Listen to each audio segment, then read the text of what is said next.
할렐루야. 이번에도 사도선다 선교사님 메시지인데요.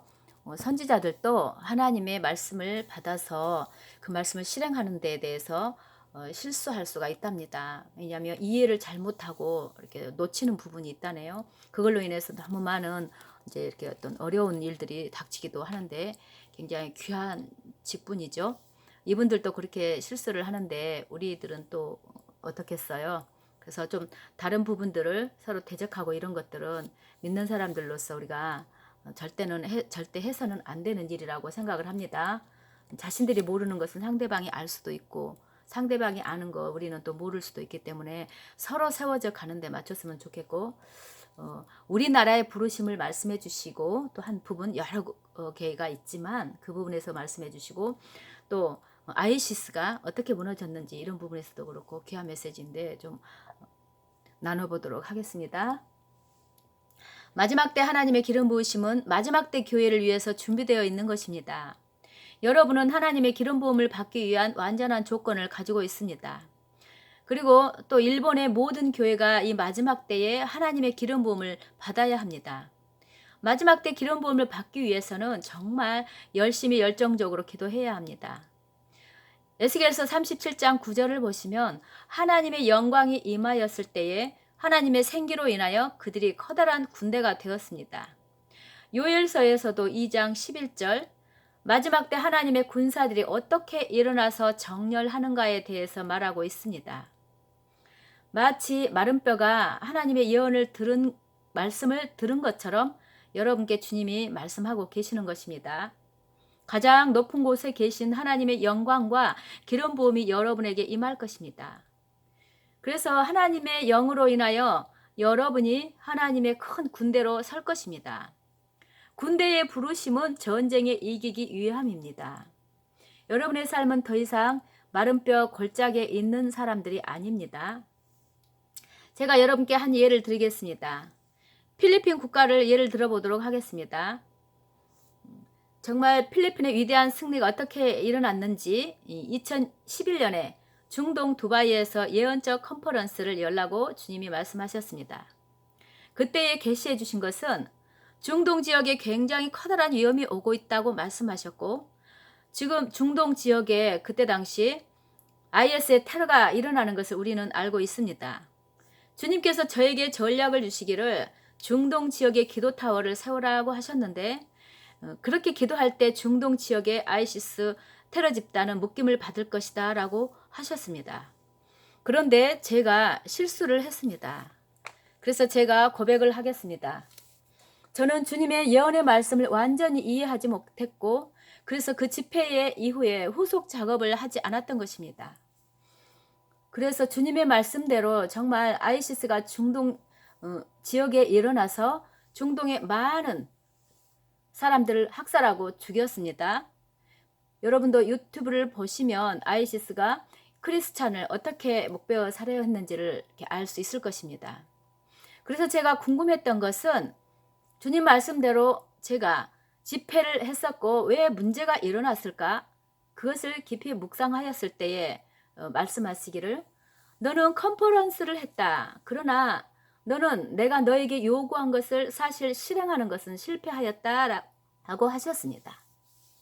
제가 그 주님의 말씀을 들었을 때에 주님에 대한 경외감으로 두려웠습니다. 저는 주님께 받은 기록들을 하나하나 살펴봤습니다. 주님의 전략은 중동 지역에 핵심되는 22개의 도시에 기도타워를 세워서 기도하라는 것이었습니다. 그렇게 하지 않았을 때에 IS가 일어났던 것입니다.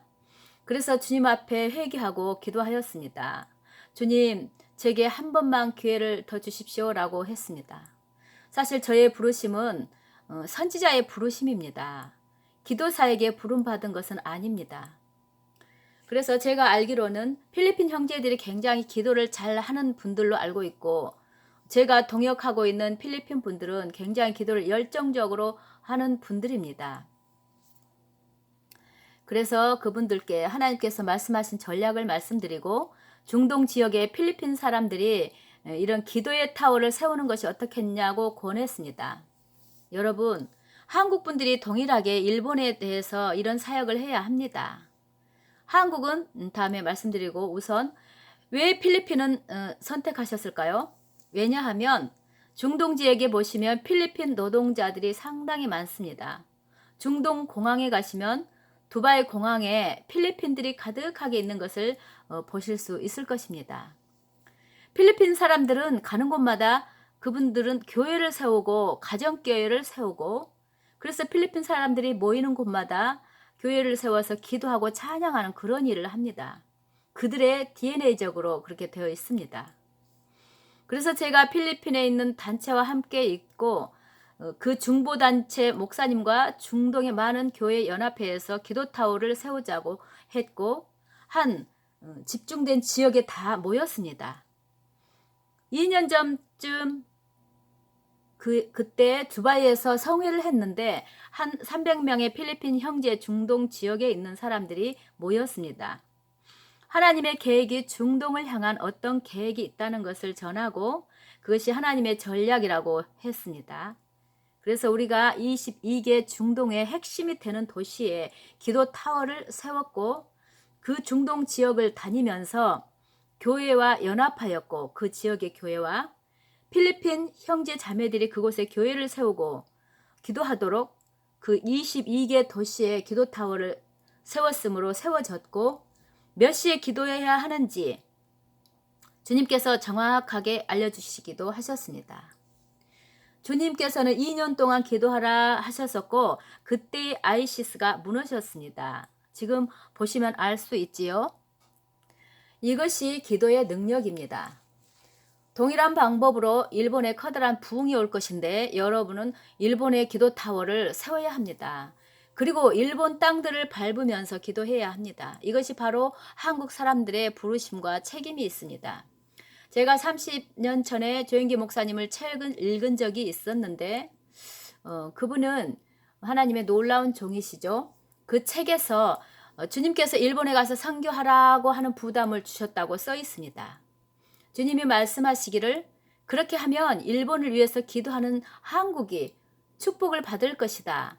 한국이 축복을 받으려면 일본을 위해서 기도해야 된다. 이렇게 말씀하셨다는 것입니다. 일본이 한국과 연관되어 있는 것입니다. 사실 한국 사람들은 일본에 대한 많은 좋지 않은 마음이 있습니다. 그러나 한국 사람들이 이런 책임도 있습니다. 한국 분들이 일본에 가서 정말 일본인들을 위해서 기도해야 할 책임이 있다는 것입니다. 그래서 그 결과 한국의 부흥과 지금 부를 주셨습니다. 그때 당시에 일본에서 많은 기도 운동을 일으키셨기 때문입니다. 그런데 이제는 두 번째 라운드로 들어가야 합니다. 이제 여러분이 한국에 나중에 비가 올 것인데 한국에 이제 다시 한국 사람들이 일본에 가서 일본을 축복하는 마음으로 기도해야 됩니다. 그래서 제가 그러한 사인으로 이 집회를 인도하고 계시는 한국 선교사님과 집회를 하는 것입니다. 여러분 일본에 살고 계시는 분들이 많이 계신데요. 여러분도 일본에서 기도해야 하는 책임이 있습니다. 일본에서 기도 타워를 세워야 합니다. 1998년에 제가 기도하고 있을 때에 제가 초기 사역할 때는 TBS에서 전도 사역을 했었습니다. 그날 저녁 주님께서 말씀하시기를 티벳에 위대한 부흥이 올 것이다 하셨고 나의 영광을 티벳 땅에 부을 것이다 라고 말씀을 하셨습니다. 그 일이 일어나기 전에 이 지역을 모두 다니면서 기도로 덮어라 하셨습니다. 그래서 제가 2년 동안 티벳 땅을 직접 다니면서 땅 밟기 기도를 하였습니다. 티벳은 굉장히 넓은 큰 나라입니다. 그래서 많은 지역을 다녔는데 그 후로 티벳 사람들이 구원받는 것을 보게 되었고 티벳의 청년들이 주님께 돌아오는 것을 보았습니다. 그렇게 했을 때 성령이 강하게 임하였었습니다. 그래서 또한 티벳의 티벳 수도성을 침례하는 영예를 하나님께서 또 주셨습니다. 그래서 이러한 영혼의 부흥이 오기 전에 기도의 용사가 일어나야 하는 것입니다. 그렇기 때문에 여러분이 우리 지금 이 말씀을 듣고 계시는 것입니다. 하나님께서 일본 땅을 방문하시기를 원하십니다. 그래서 여러분이 이제 여러분에게 이 말씀으로 부르신 것입니다. 모든 나라가 하나님과의 방문에 정하신 시간이 있습니다. 정해진 때가 있습니다. 일본에게 이 방문의 때가 오고 있습니다. 하나님의 방문하는 때가 온 것입니다. 하나님의 방문이 있기 전에 이 땅에서, 일본 땅에서 하나님의 선지자들이 일어나야 합니다. 일본 땅을 향해서 이 선지자들이 하나님의 말씀을 예언해야 합니다. 그렇게 할 때에 영적 세계에 있는 내 천사가 그 말씀을 가지고 이 땅을 다니는 것입니다. 그래서 여러분, 지금 우리가 하나님의 예언의 말씀을 이 공중파로 일본 땅에 내보내고 있는 것입니다. 지금 이 공중파를 통하여 하나님의 예언의 말씀들을 일본 땅에서 다 듣고 있는 것입니다. 이곳에서 일본을 향한 모든 예언의 말씀이 일본 땅을 덮고 있는 구름 위에 올라가서 일본에 있는 사람들과 모든 창조물이 듣는 것입니다. 주님이 일본을 향한 어떤 예언의 말씀을 주시는지 듣고 있는 것입니다. 이제 기도 용사가 일어나야 하는 것입니다. 일본의 각 섬마다 각 기도의 집들이 세워져야 합니다. 그래서 한 곳에서 하나님의 나팔을 불기 시작하면 하나님의 영광이 이 땅에 임하는 것입니다. 아멘. 지금 이미 이런 그 하나님의 메시지를 알고 깨우쳐서 사역하게 하신 목사님들이 많이 계시죠? 일본에 가서 지금 붐을 일으키고 일본과 한국을 연결시키는 사역하시는 분들이 강력하게 일으키시는 분들이 계십니다.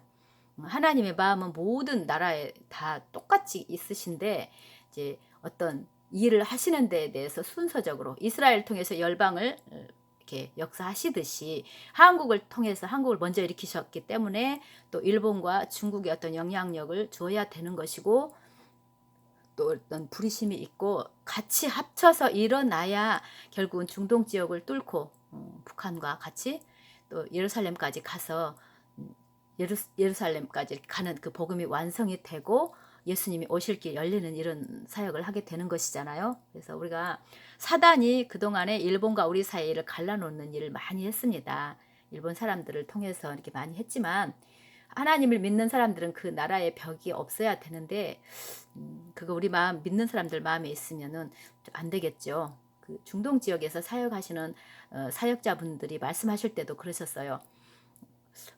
이집트하고 어느 나라인가 이렇게 대적하고 있는 나라들인데 이집트 이게 서로 용납을 못하는 거예요.